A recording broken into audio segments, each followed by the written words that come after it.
অনুপ্রবেশ ও জনবিন্যাস পতন। বাংলার বিধানসভা নির্বাচনে এটাই যে বিজেপির সবচেয়ে বড় হাতিয়ার হতে চলেছে সেটা অনেক আগে স্পষ্ট করে দিয়েছেন স্বরাষ্ট্রমন্ত্রী অমিত শাহ। এবার খোদ প্রধানমন্ত্রী নরেন্দ্র মোদী ব্রিগেডের মতো ঐতিহাসিক জনসভায় দাঁড়িয়ে সেই বিভাজন অস্ত্রে আরও জোরালোভাবে শান দিয়ে গেলেন।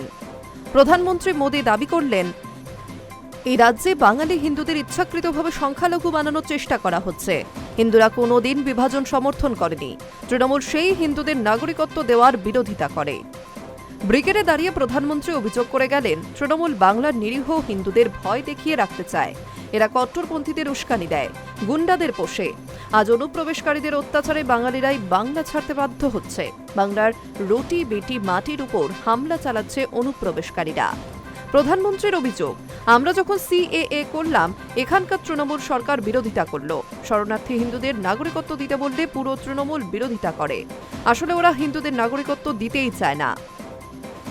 মোদির দাবি, বিগত কয়েক দশকে বাংলার বহু এলাকায় জনবিন্যাস বদলে দেওয়া হয়েছে। ইচ্ছাকৃতভাবে বাঙালি হিন্দুদের সংখ্যালঘু করে দিচ্ছে তারা।